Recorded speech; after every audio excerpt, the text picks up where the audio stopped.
ये सेंटेंस था अपना, I didn't sell anything last month. ये केवल अभी एक उदाहरण रख रहा हूँ आपके सामने, ऐसे उदाहरण पे आप पे चर्चा करूँगा कि इसमें कुछ नेगेटिव को पॉजिटिव बनाते हैं, पॉजिटिव को नेगेटिव बनाते हैं। एक ही उदाहरण रख रहा हूँ अभी, इनको अलग से करेंगे पूरे उदाहरण को डिटेल से। मैं इसलिए कर रहा हूँ कहीं आप एक्टिव पैसिव के एग्जाम्पल्स देखेंगे पासबुक वगैरह में, आपको सिर्फ एग्जाम्पल देखना है और पासबुक में कुछ लेना देना नहीं है अपना, तो आप कहीं भयभीत हो जाएंगे ये कैसे हो गया सर जी। देखें, ये तो आपकी वर्ब वाला फॉर्म हो गया, ये आपका सब्जेक्ट हो गया, और यहाँ एनीथिंग जो है आपका ऑब्जेक्ट, और लास्ट मंथ आपकी एडवर्बियल है यानी एडवर्ब है। तो आप ये जो आप क्या कर रहे हैं, I didn't sell anything last month, कि पिछले महीने कुछ नहीं बेचा। अब इस एनीथिंग को आप चेंज करेंगे और ये ही आपका नेगेटिव बन जाएगा, nothing was sold by me last month. जरा देखना आप ध्यान से, मैं समझाना क्या चाह रहा हूँ। क्या ये सेंटेंस या नेगेटिव नहीं था, नोट था ना। आप कह रहे मैंने कुछ नहीं बेचा, तो मैंने इस एनीथिंग को ही चेंज कर दिया, यानी डबल नेगेटिव की जगह एक ही नेगेटिव फ्रेम कर दिया। अब देखना, यदि मैं ऐसे करता nothing was not sold by me, तो फिर गलत हो जाएगा, क्योंकि डबल नेगेटिव हो नहीं सकता, यानी I never not go to, ऐसा सेंटेंस बनेगा नहीं, बिल्कुल गलत है। जैसे मैं ऐसे बोल सकता हूँ, I never go to temple, ये बोल सकता हूँ। लेकिन क्या ऐसा बोल सकता हूँ कि I never do not go to temple? ये तो गलत ही रहेगा बिल्कुल ही। तो आप ये बात समझें। तो ऐसा एक उदाहरण मैंने जानबूझ के रखा है। पहले आप सरल हम हमेशा से ही लर्निंग का, सीखने का एक ही तरीका है कि आप सरल से मुश्किल की तरफ बढ़ो। तो साधारण वाक्य मैंने आपको बताया, उनमें कोई दिक्कत आपको होगी नहीं। अभी बात करते हैं इंटेरोगेटिव की। अब देखिए जी, जैसे ही ये वर्ड आएगा इंटेरोगेटिव, मैं आपको एक बड़ी चीज़ सिखाता हूँ और बिल्कुल सरल है। जैसे ही इंटेरोगेटिव सेंटेंसेज आएगा तो आप याद रखना, दिमाग में बैठा लेना कि आप एक्टिव पैसिव में दिए गए वाक्य की नकल करते हैं, बस नकल करते हैं, यानी आप उसको कॉपी करते हैं बस, और कुछ नहीं। जैसा वाक्य और इंटरोगेटिव आप अच्छी तरीके से जानते हैं, दो तरीके से फ्रेम होंगे। एक आपके WH वर्ड से फ्रेम होंगे, WH वर्ड जिनकी संख्या आप 9। एक आप HV से फ्रेम करेंगे। HV की वही कहानी है जिसमें मॉडल काउंट रहते हैं आपके 13 और HV आपकी रहती हैं 11, और इन जोड़ दें दोनों को तो बन जाती हैं आपकी 24। तो या तो सहायक क्रिया से बनने वाले और या फिर WH वर्ड से बनने वाले। अब जब आप कोई भी सेंटेंस बना रहे हैं, अभी मैं चाहूँ तो आपको फॉर्मूला दे सकता हूँ कि ये सेंटेंस का स्ट्रक्चर इस प्रकार कर लो और ये सेंटेंस का स्ट्रक्चर इस प्रकार कर लो। वो जैसे देखना, आप ध्यान से रखना, मैंने पासबुक में कई टीचर्स को देखा ऐसे फॉर्मूला लिखाते हुए, लिखा HV प्लस डूअर यानी आपका subject plus verb plus object और क्वेश्चन मार्क। फिर आपको लिखाते हैं, जब आप ऐसे सेंटेंस का पैसिव बनाओ तो HV लिखो, फिर आप सब्जेक्ट लिखो, फिर आप सब्जेक्ट के बीच में ही बीइंग को ऐड कर दो यदि वो आती हैं तो, फिर आप V3 को करो, फिर आप बाई को करो, और फिर आप डूअर लिखो, और फिर आप सब्जेक्ट लगा गए जो भी है उसको जोड़ दो। ऐसे आप कितने स्ट्रक्चर याद कर पाएंगे? ऐसे तो 50 स्ट्रक्चर हो जाएंगे जी, किसमें एक्टिव पैसिव में 50 डायरेक्ट इनडायरेक्ट में हो जाएंगे। ये गलत है। आप जो है थ्योरी समझो, स्ट्रक्चर एक रटंत विद्या है। थ्योरी आप यदि समझेंगे, मैं गारंटी लेता हूँ आपका वाक्य एकदम करेक्ट होगा, आपको कुछ रटने की आवश्यकता नहीं पड़ेगी। एक भी सेंटेंस आपका गलत नहीं होगा यदि आप थ्योरी करते हैं तो। मैं आपको दिखाता हूँ उदाहरण से। मैंने एक उदाहरण लिया, बिल्कुल सरल उदाहरण लिया। जैसे अब ध्यान से देखना, मैंने उदाहरण लिया डज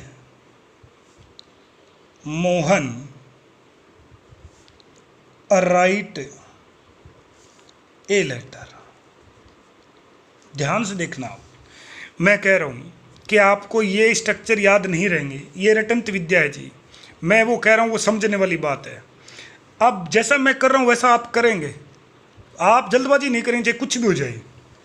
ये आपकी वर्ब, ये वर्ब के आपके लेफ्ट हैंड साइड में है, इसका मतलब ये सब्जेक्ट है, ये आपकी एचवी है और ये आपका ऑब्जेक्ट है। चाहे तो आप प्रश्न दे ही रखा है कि does Mohan write a letter, क्या मोहन पत्र लिखता है, साफ दिखता है कि वो राइट जो वर्ब है उसका ऑब्जेक्ट है। मैं ये कह रहा हूँ ये आपको नकल करनी है, यानी कॉपी करना है। ठीक है जी, कॉपी करने के लिए आप सबसे पहले ये देख लो कि सबसे पहले एचवी दी है ना, ठीक है, और वर्ब का कौन सा फॉर्म है, पहला। अपना वो चार्ट याद करो जी, जब पहला रूप दिया गया हो या फिर आपको डू या डज दिया गया हो तो आप क्या जोड़ते हो जी, सर इज एम आर जोड़ते हैं। ठीक है, यानी इज एम आर आपको जोड़ना है। तो आपको सेंटेंस की नकल करनी है तो इसका मतलब सबसे पहले आप भी इज एम आर रखेंगे। ये तीनों रख लिया जी मैंने। अब इसके बाद आपको चाहिए सब्जेक्ट। ध्यान से देखना, जो हम सीखे थे उसमें मैंने आपको ये सिखाया कि एस वी और ओ किसकी जगह लेता है, सब्जेक्ट की, और सब्जेक्ट किसकी जगह लेता है, ऑब्जेक्ट की। हालांकि मैं फिर कह रहा हूँ कि ये जो है मोहन जिसको आप लास्ट में लिखेंगे वो वहाँ भी डूअर ही रहेगा, सब्जेक्ट ही रहेगा, लेकिन आप पुराने तरीके से समझ रहे हैं उसी अनुसार से देख लें। तो अपना सहायक क्रिया की जगह क्या आ गई, सहायक क्रिया। अब आपसे गलती नहीं होगी, देखना, आप ये कहें कि हमें याद ना रहे तो देखना, सहायक क्रिया अभी कितनी आपके पास, 3। कौन फैसला करेगा कि इज आएगा, एम आएगा या आर, मतलब आपका नया सब्जेक्ट। और नया सब्जेक्ट आप किसको बना दिए हैं, ए लेटर को। सहायक क्रिया की जगह सहायक क्रिया, सब्जेक्ट की जगह सब्जेक्ट, क्रिया की जगह क्रिया। सोचना ही नहीं है जी सहायक क्रिया हो और उसके बाद पैसिव में हमेशा वर्ब की कौन सी फॉर्म रहती है, तीसरा, बाई मोहन। ये क्वेश्चन वाला वाक्य था तो लास्ट में क्वेश्चन मार्क रहेगा। अब देख लो जी, ए लेटर एक वचन है, इसका मतलब एम भी गया और आर भी गया। सहायक क्रिया की जगह सहायक क्रिया, कर्ता की जगह नया कर्ता, क्रिया की जगह क्रिया, और ऑब्जेक्ट की जगह नया ऑब्जेक्ट। कुछ गलत, कुछ भी गलत नहीं। ये सूत्र मैंने याद करना ही है, नहीं है जी, मैं नहीं कर रहा ये सूत्र याद। कितने सूत्र याद करूंगा मैं, भूल जाऊंगा।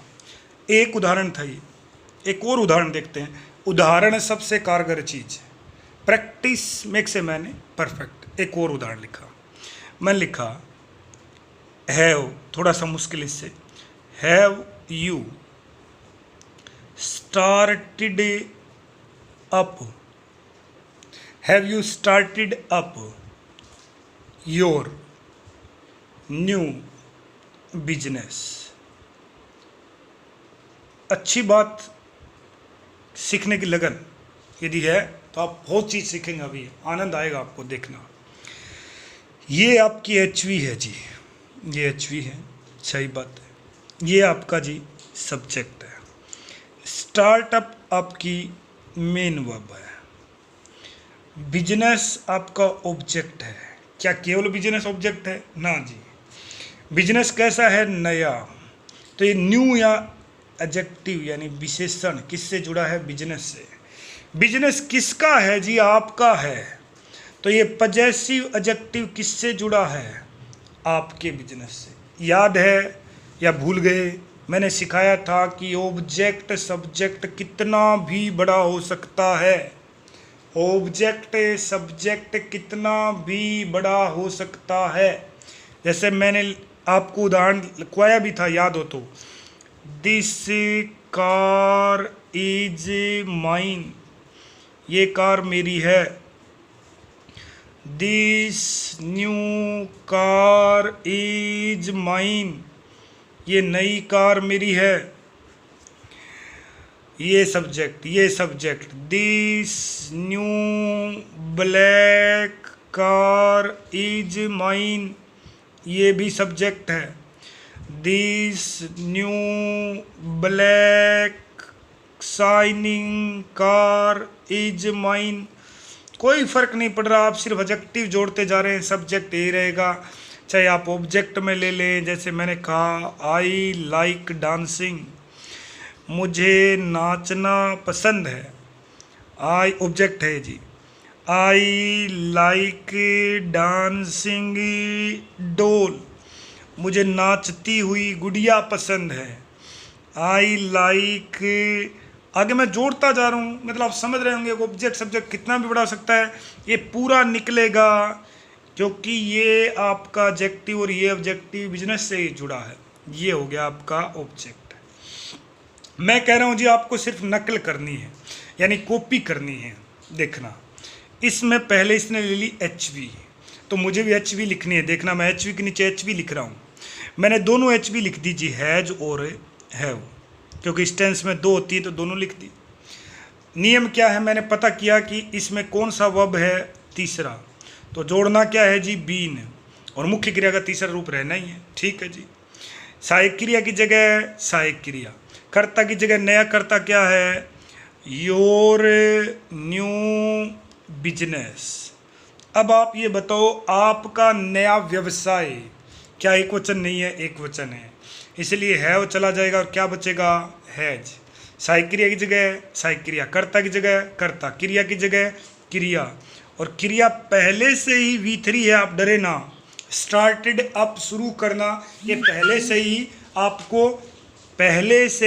आपको तीसरा रूप दे रखा है, पहले से ही। तो has your new business started up, सहायक क्रिया की जगह सहायक क्रिया, कर्ता की जगह कर्ता, क्रिया की जगह क्रिया, बाई यू, आप लगाओ चाहे ना लगाओ, उससे कोई फ़र्क नहीं पड़ने वाला। तो has your new business started up, और क्या जोड़ना था, बीन। ये आपका बीन हुआ, क्योंकि V3 में आप क्या ऐड करते हैं, बीन। तो has your new business been started up by you, आप लगाओ ना लगाओ कोई ज़्यादा फर्क पड़ने वाला नहीं है, ये आपको देखना है। मैं एक और उदाहरण देखता हूँ, मॉडल का देखता हूँ, बिल्कुल सरल, वही HV से बनने वाला लिया मैंने। Will the cat, will the cat kill, will the cat kill all the rats. ध्यान से देखना, विल आपकी HV, मॉडल को भी ऑक्सिलरी वर्ब HV कहते हैं। द कैट आपका सब्जेक्ट है, किल आपकी वर्ब है, ऑल द रैट्स क्या है, आपका ऑब्जेक्ट है। फिर देख लेना, रैट्स केवल ऑब्जेक्ट नहीं है, द रैट्स ऑब्जेक्ट नहीं है, ऑल द रैट्स आपका क्या है, ऑब्जेक्ट है। कॉपी कर रहे हैं, HV जगह HV दोनों लिखूंगा, सेल और विल। यदि कर्ता आई और वी होता तो सेल को रख लूँगा, और शेष यदि आ जाएगा तो विल को रखूँगा, क्योंकि यहाँ ऑल द रैट्स है, ऑल द रैट्स है तो किसको रखूँगा, विल को। तो विल ऑल द रैट्स। अब आप देखना, क्या ये मॉडल नहीं है, मॉडल है जी। और मॉडल का एक्टिव से पैसिव बनाते समय क्या जोड़ते हैं, बी प्लस वर्ब की थर्ड फॉर्म, ये बी, किल की third form killed, by the cat, by the cat और क्वेश्चन मार्क। यानी मैं आपको मूल बात ये समझा रहा हूँ कि आपको तो पहले, सबसे पहले देखना है उसमें क्रिया का रूप। यदि पहला रूप है या डू या डज है तो क्या जोड़ देंगे, इज, एम, आर।